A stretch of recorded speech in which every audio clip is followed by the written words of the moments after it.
Hey guys, I wanted to show you some stuff that we can do in D&D Beyond because I feel like people are a little bit unfamiliar with the program, and I want to make sure that on our turns things are rolling as smoothly as possible because we can do what we're trying to do without having to spend a lot of time learning a new system.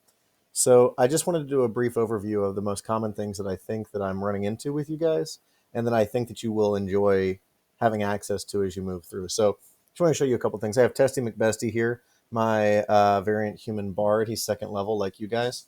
I went through and I made the character in the character creator, and looks like I forgot to choose a proficiency. But anyway, when I got over to my equipment, I chose his equipment just like I think a lot of you did, and then I clicked this button right here.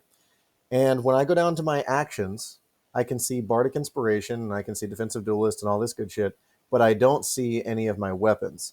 And so if you don't go over to your inventory tab, the way that D&D Beyond looks at this is that you have equipment in your backpack or in your chest or in your pouch or in whatever you have, and those things are stored there.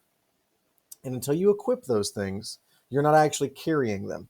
And this is the active equip tab. You'll see here that I have 10 AC. That's because I haven't put on my armor. I have no actions involving weapons because I haven't equipped my dagger and my longsword. If you have like 5 weapons, it's not realistic that you're going to hold all of them. But in my opinion, the benefit of having these buttons clicked all the time outweighs the loss of realism that you're carrying them. So just keep track of what you're holding in your hand, but don't worry about keeping these unchecked and checked as you put them down and pick them up. It's a whole lot of wasted time. If I come back over here to my longsword, I can see I have a +3, a 1d8 plus 1, and a 1d10 plus 1. That's because this is a versatile weapon, meaning I can carry that with either one hand or two. If I carry it with 2 hands, I would click down here with my slashing damage, and up here if I had one hand. Since I'm not wearing a shield, I would probably use this to roll my damage. So clicking this is what you're doing to show everyone your rolls in the campaign that you're in, and this is what you'd roll to hit. Feel free when you first click to hit to immediately click your damage as soon as it'll let you, so that as you're talking to me about what this was to hit, you already have your damage queued up to tell me what it's going to be. That way we don't have to say, well, does a 5 hit? No, then you just disregard this damage. But if it's an 18 or whatever, let's fish around for a better number here. If it's a critical hit, obviously it hits. So you're going to roll over here for your 2d8 plus 1. And this actually doubles up your damage automatically because it assumes you're going to be rolling damage with your critical hit. So on spells, clicking down here, you're going to have to do a little bit more playing around with the dice roller in the corner here. So you can do multiple rolls with this if you would like to. Hold on one second. I'm having an issue with Screencastify. You can add several rolls at a time and throw them.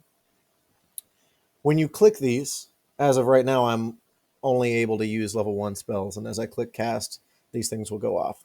But if I was to go through and manage myself up to like a 4th level character and add a couple of higher level spells to myself, I don't know, let's throw a couple on there. Okay.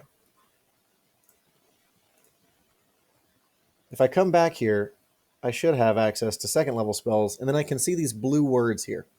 What these blue words are telling me is that if I have comprehend languages at 1st level, dissonant whispers at 1st level, then I can cast it using these slots.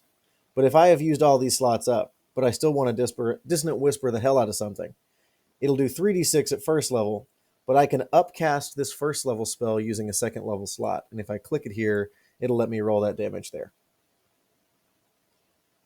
Healing Word, Thunderwave, those work the same way.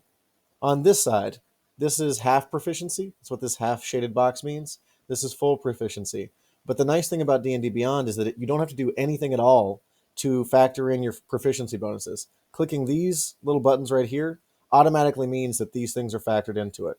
Your weapons, your tools, your languages are all over here. Your strength checks and saving throws are going to be, checks are based off of this, saving throws are based off of this, and then you've got your passive scores here. I'll be putting some more of these videos out on basic things that you can do in Roll20 and the rest, and maybe short little snippet videos. I don't want them to be so long that you're miserable watching them. So I'm going to go ahead and log off of this one for now. I appreciate you watching it. Have a good one.